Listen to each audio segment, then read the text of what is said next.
What is up, guys? Welcome back to another video. Hope you guys enjoyed the 63 Impala video, rescuing it, getting it fired up. If you haven't watched it, it's the last video. Go back and check it out. I'll probably have it up here at the very end of this video. You know, it'll pop up for you guys if you want to click on it and go check it out. Hopefully get to help him with that car in the near future. Not sure how soon. I know he wants to get his Chevelle that you guys saw in the video back up and going first. So that'll kind of be top priority list for him. But as far as being back here in the home shop, I completely reorganized everything. And I'll kind of go through what I'm doing and why. So we got my 59 Survivor, all original European car over here. So if you're wondering what happened to the bus, I couldn't justify spending the money on that. It's going to cost me roughly, to do it the way I want to do it, which is fixing all the rust, going through all the brakes, going through the transmission. The engine for it's actually good, just needs a new alternator. And the other things it's going to need, it'd probably run me $3,500, $4,000 just to get everything I need, and that's not even finishing doing the work. Whereas my black car here, which I've never done a video on yet, which I have one started finally, just haven't finished it, but this car here I enjoy driving a lot more. Got some different wheels on it. I'll probably show that off in the video on the car. This car just literally needs some wiring and an axle boot and a good wash and polish, and it's back on the road. And obviously, you guys know the Trans Am. Got it over here in the garage to start on the brake system, and brake lines, fuel lines, new tank, stuff I can do prior to getting an engine for it. So it's kind of on the back burner for now. I'll probably film a little bit here and there, you know, getting brake lines loose and some of that tidbitty stuff. So might do a combination video on these two. I don't know yet. But that's kind of why I'm doing what I'm doing. I got parts to fix stuff that needs to be fixed on this because I am going to sell this one. Never thought those words would come out of my mouth with this car. But I just don't have that passion and drive to go out and enjoy the car like I used to. So I figured that's time for me to fix a few things on it and let someone else enjoy this car because, I mean, all of last year I think I drove it 3 or 4 times, and that's just not fun, having it take up space and worry about it. So better for me to fix a few things that are wrong, send it on down the road, let someone else love it and enjoy it, and hopefully keep it all original and enjoy it for what the car is. So that's why this video is what it is, me starting out, and we're working on this to get this thing ready to sell. So let's get to it. We're going to open up this box and see what we got, show you guys what I got. And then we'll start yanking the stuff off the front that I need to replace. So sorry for all the talking. Let's open this box, get to business, and get this thing up in the air, get the wheels pulled off, and all that good stuff. So let's go. All right. Let's see what we got. And hopefully I got everything.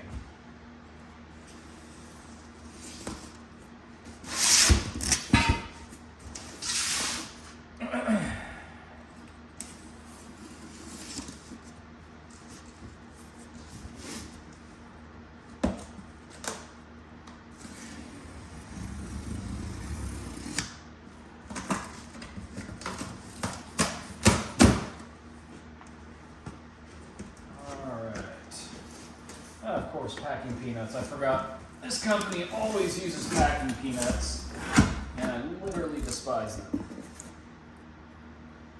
Okay, we got our choke cable.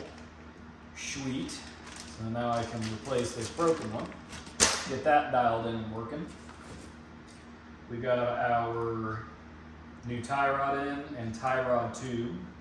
This will be your short side, which is the driver's side, I believe. So got these bad boys because I'm literally running this car on 1959 tie rod ends and tie rod tubes, and they are wore out, let me tell you. So this car ought to drive great with just these alone added. So, and then got me a couple axle boots, for the black car. So like I said, they are split, or the one is split on the driver's side. So we're gonna fix that probably after this car. And then here is the long tie rod tube. So this guy will run on the passenger side. So double check, make sure everything is correct. Tie rod in up to mid 60 with no dampener. Yeah, because Volkswagen went to a steering dampener in mid 1960, so you could pretty much say the 61 model year, you'll start seeing a steering dampener from there on out on your stock cars that don't have like a custom beam like my black one. But these early cars didn't run a steering dampener, so you got to make sure to get the right stuff. So yeah, there we go. Let's see. I think that's all I ordered. Choke cable, both tie rod ends for this, and axle boots for that. And my buddy will be recovering the seats in this for me. So I think that is it. And I am not going to let any of these packing peanuts come out because I don't want to clean them up. So we're done there. I will put that in the recycling and be done with it because let's get this thing up in the air.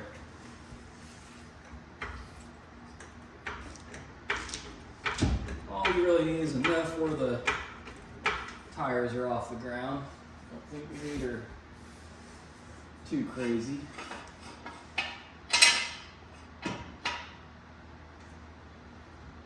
Yet.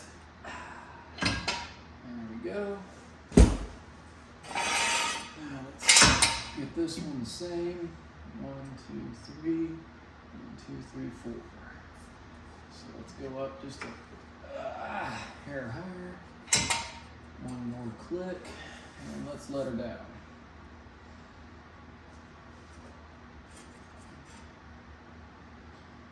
Yep. Yep.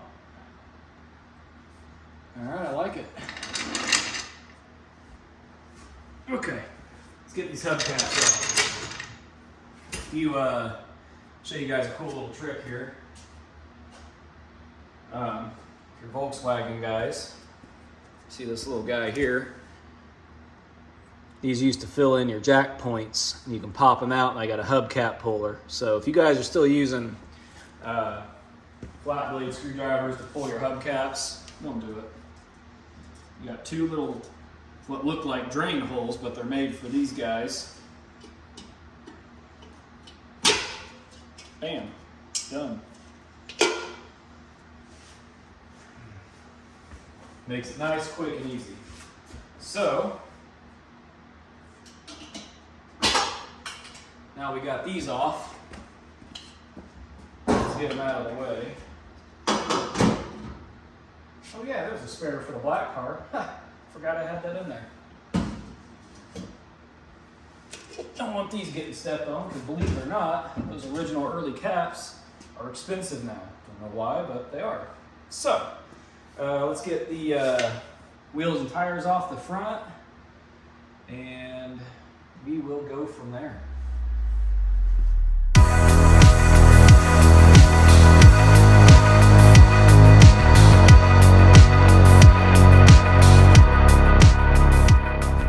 All right, went ahead and got a start. As you can tell, this thing is ancient. Pretty cool though. They were greasable tie rod ends back when they actually made stuff serviceable and to last. But as you can tell, they're pretty blown out. See if we can kind of move one around here. Yeah, they're pretty blown out. Boots are gone. They got a groove wore in them. They move pretty easy by hand, as you can tell. I mean, they still had a little life left in them, but it's enough to where it's loose and sloppy. So what I'm gonna do is the usual, lay this thing next to it, adjust it to about the same length, toss it back in, and get the thing back down on the ground, and we'll see how good it is. I forgot, it's the stock tie rod tube, but I totally forgot that I replaced both the tie rod ends. So I kind of bought that for no reason, but it's also kind of nice to have. So I may just hold on to that because I may need it in the near future. So it wasn't that expensive. I think it was like $70. So might as well hold on to it. I can always use it. But I think these are okay. Might just check them, be sure they're nice and taut.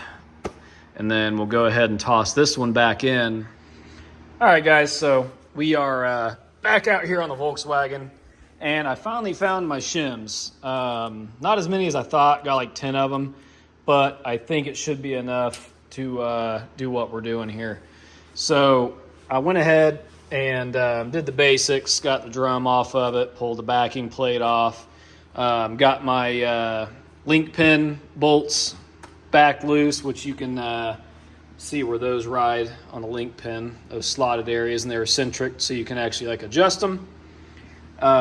Anyway, that being said, I had re-shimmed these once before, but I think I was kind of an idiot and went off of a website that I was looking on that I thought was good information, but now I'm looking through this Volkswagen book and my shimming is way off.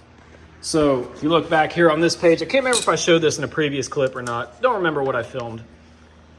But so basically when you have it in this state right here, I jacked it up, got my straight edge, or I guess my machinist ruler on my bottom trailing arm, went up and measured off my offset to my top arm, and it came out to a 6mm offset, so it tells you exactly what shims to use and where to put them.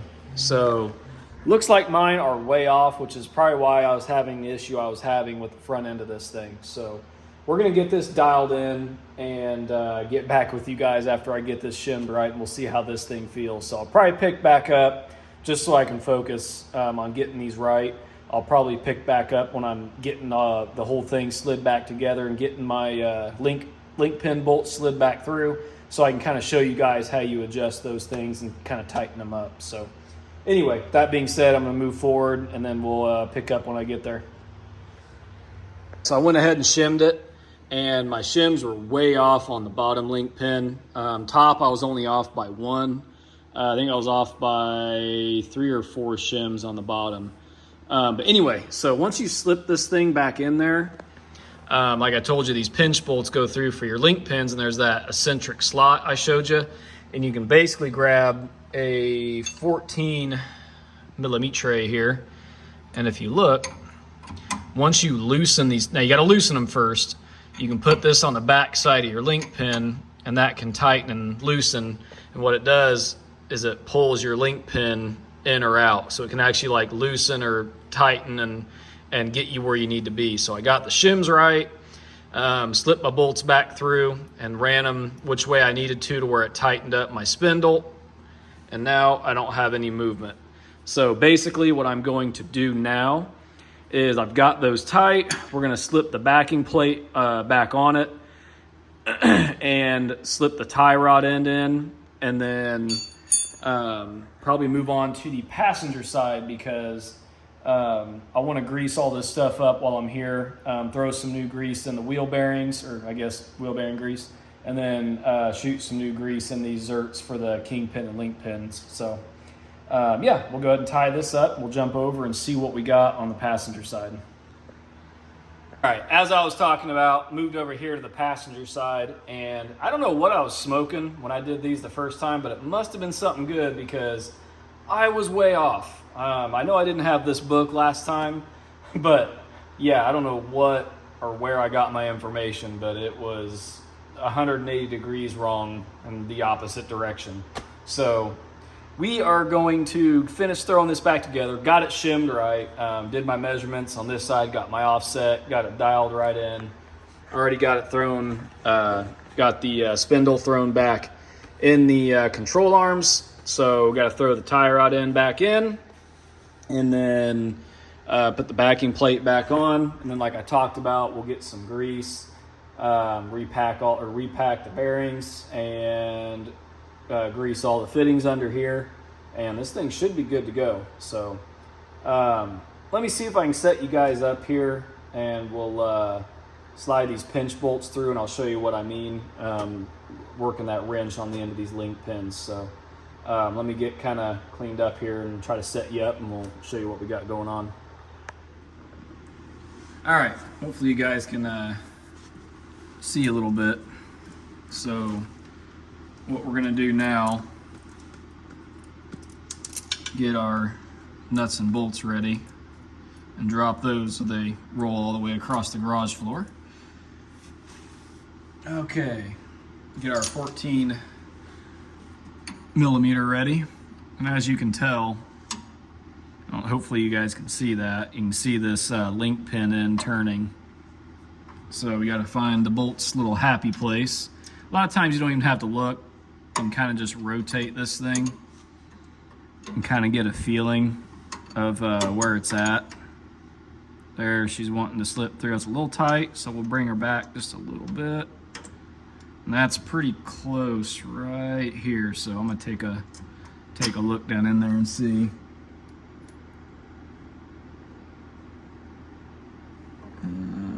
Yep, about. Man, it's awfully close.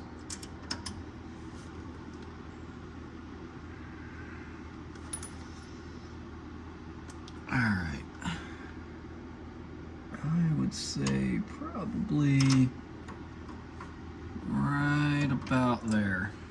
So, should be able to just grab a little hammer.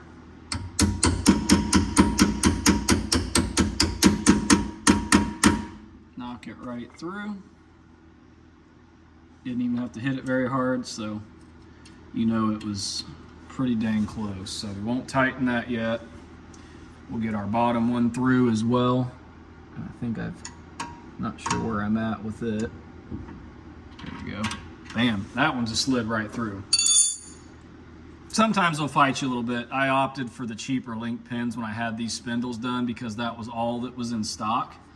And I regret that ever since. But at the time, it had to be ready for a pretty big Volkswagen show, and it got me done, got me on the road. But these link pins are definitely junk. If you guys are doing anything Volkswagen related, if you don't listen to anything I say at all, listen to this one thing, is buy everything German. Everything German you can get it. If not, go buy original parts if they're in good shape still. Just try to stay away from that aftermarket junk as much as you possibly can, especially the Brazil crap.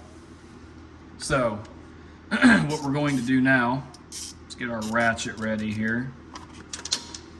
Now we're going to check our play, which you can see the spindle has a little bit of play.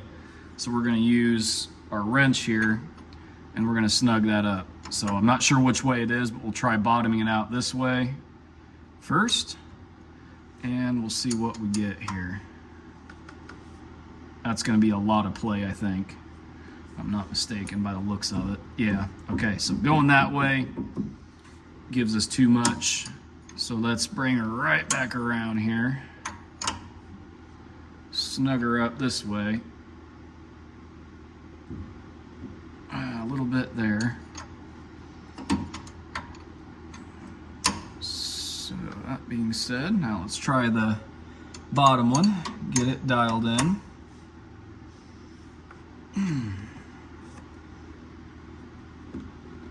Okay, we still got just a little bit of play. Let's see here.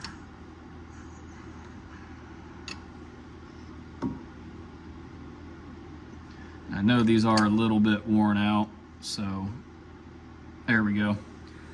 That's probably about as good as we're gonna get with these bad.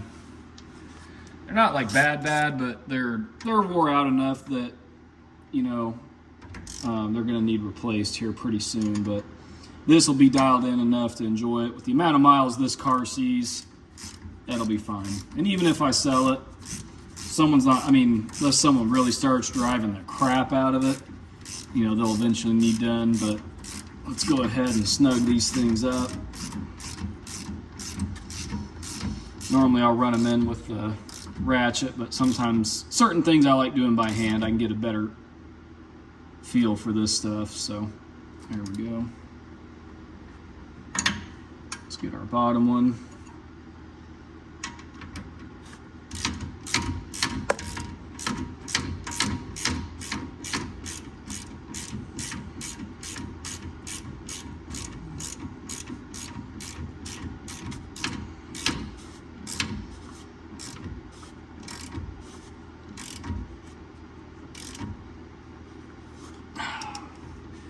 And there we go.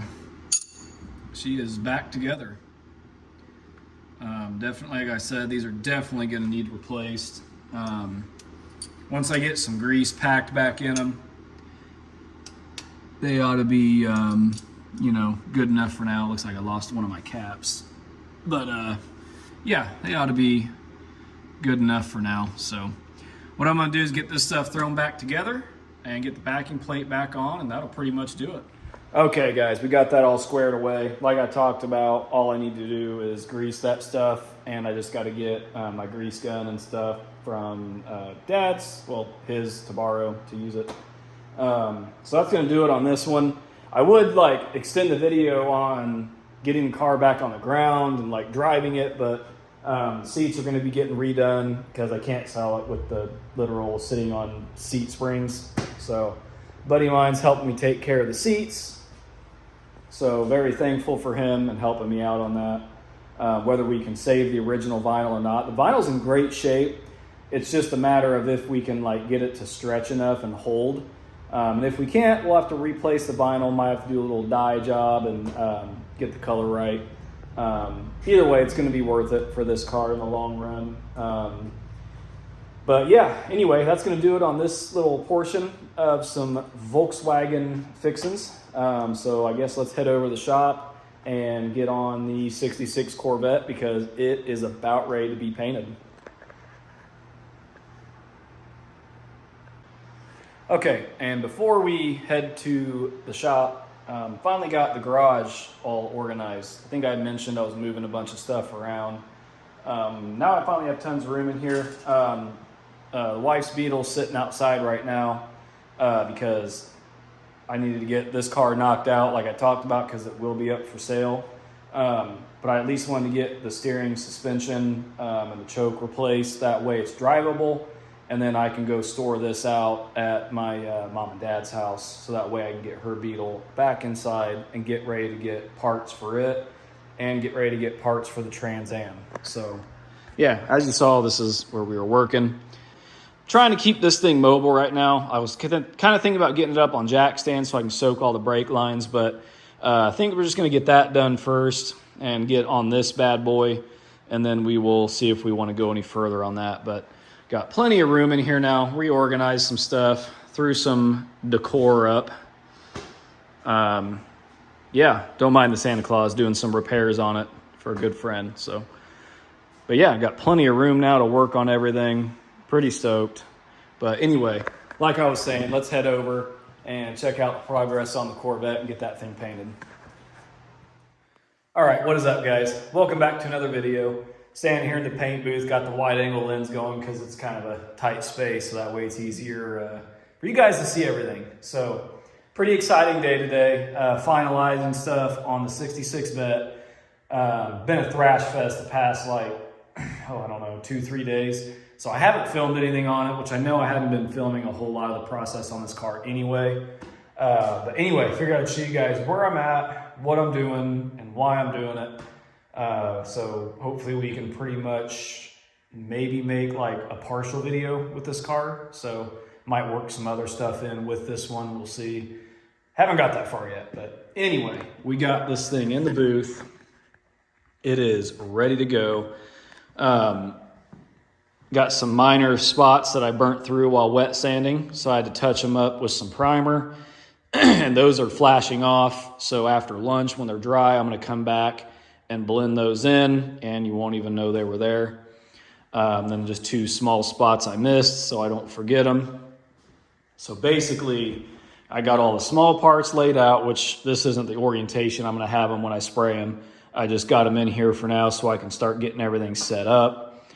And then that's why I kind of got everything taken apart, cleaning the booth out as well. Decided to go ahead and put the car up on some small jack stands, bag off all the suspension and brake components, and not too worried about the wheel wells because we will be doing those after the fact. So the car is completely ready. Everything's masked off, ready to rock. Got the doors hung. As you can tell, they're not actually like lined up. They're actually semi-close, but I just got them in there and kind of in a position where I can go through and get my door edges. And then, you know, that way it makes getting the doors and the edges a lot easier while I'm spraying it. Because basically, essentially what I'll do is go through, get my door edges and, you know, like the window frames, all that kind of stuff done first, wheel well edges, all that fancy stuff. And then you'll basically go through and spray the car and just spray right over this stuff like it's not even there. And that'll even help more paint kind of work its way in there. So yeah, just wanted to give you an update. This thing's looking great. The hood is not actually mounted, so that's why it's sitting funky, because the engine bay is completely masked off and the hood's kind of just sitting down on it. So, but very happy with this thing. It's looking great. Moving right along. Like I said, we're letting this primer flash while I go to lunch. And then when I come back, got some stuff to finalize, keeping the booth, because this obviously isn't a heated booth. And it's pretty chilly out. It's probably in the high 30s, low 40s. So we're doing everything we can to keep the booth warm and the car warm. So we're going to bring some radiant heaters in overnight to keep the booth warm. And first thing in the morning, I'll pretty much be able to come in, do a final wipe down on the car, because I will wipe it down tonight as well. But we'll do a final wipe down on the car, and then we'll do in the morning before lunch, we will do the base coat, get that all squared away, let it flash, go to lunch, come back, and as long as there isn't anything that went wrong with the base coat, should be able to just clear away and get either, just depending on how much clear I have, probably 3 heavy coats. I really prefer to do 4, but we'll see what we got. How much we have. So I think we'll have enough to do 4, because we got like half a gallon plus get another gallon tonight. So we should have plenty to do 4 coats. But anyway, that's where we're at, guys. And hope you enjoy seeing this. So yeah, just get some good footage of it here, because the transformation ought to be pretty cool. So I might nab some B-roll real quick. And then that way you guys can see some cool transformation photos or videos at the end of this. So I'll probably take some B-roll from this section or this stage, and then that way when we paint and clear it, I can do the same kind of video and kind of put a little montage at the end. Now you guys, I'll probably will do a video, you'll see it all painted and cleared before that little montage, but it'll be neat to see some before and afters. But yeah, there we go. So I'm gonna take off, go get some lunch, and we'll come back and finish up some prep work. And tomorrow, hopefully I'll set you guys up with a nice little time lapse and you can watch me base this thing and clear coat it. So yeah, anyway, let's get to it and get this thing prepped and ready. All right, guys, a couple days later, finally got all our paint. They were out of some of the toners we needed for this color, so we had to wait. I've already spent the morning prepping the car, all wax and grease, all wiped down. I was going to set you guys up to watch or do a time lapse, but I just don't really want my phone in here, as well as just there's too much room for error, and I'd rather just do a before and after. So got it all wiped down, and like I said, I've already done some of the filming prior, so you guys have already seen what it looks like. So we got her set up, cleaned up, and ready to rock. And as you can tell, got the paint suit on. I'm trying to be as clean as I can. So I'm gonna get the paint all ready for the gun. Can't think, or I got too much going on, one of the two. But anyway, gonna get the paint ready and should be able to come in here and start spraying away. So next clip you guys see, this thing should be ready to rock. I may sneak in here and show you guys after it's been base coated and then clear coat. Not sure. So next clip you'll see.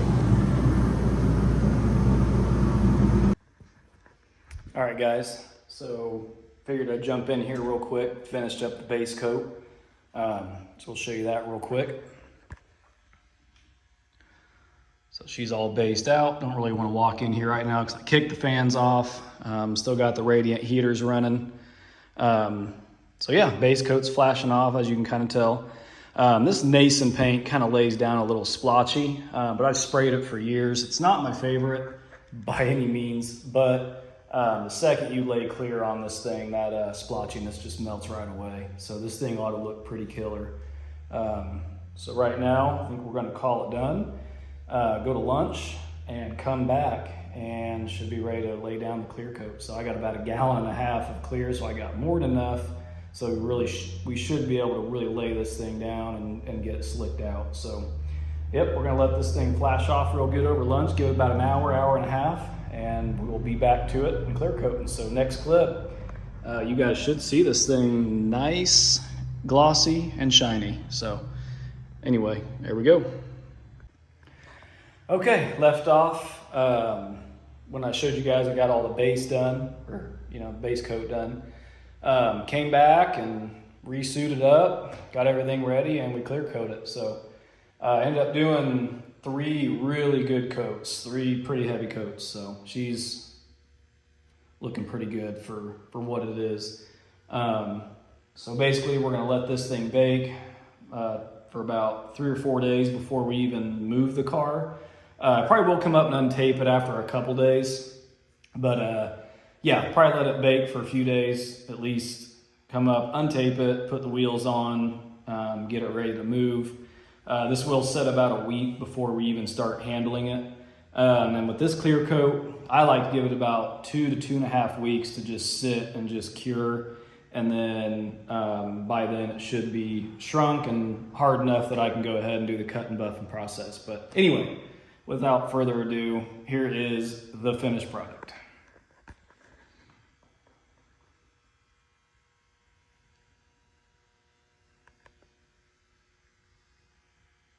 So turned out pretty nice. Got some dirt in it, but that's part of it, especially if you don't have a really good booth. I mean, if you don't have a full downdraft booth with all the fancy stuff, you're gonna get dirt in it. But overall, I'm very, very happy with it. Cannot complain.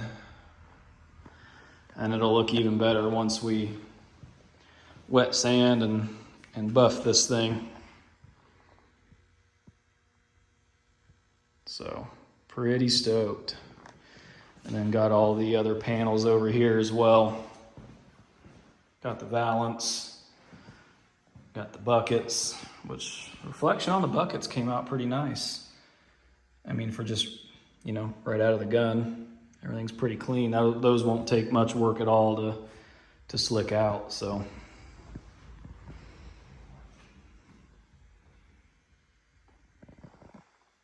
Yeah, overall pretty good. Cannot complain.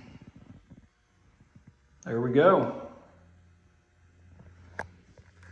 Hope you guys enjoyed seeing it. I'll probably do a little montage of prior to paint and after paint here for you guys, so you can kind of see it, one after another. So anyway, hope you guys enjoyed seeing. I know I didn't document a lot of the progress on this car, but for those of you that watch most of the videos, you have seen it thrown in here occasionally.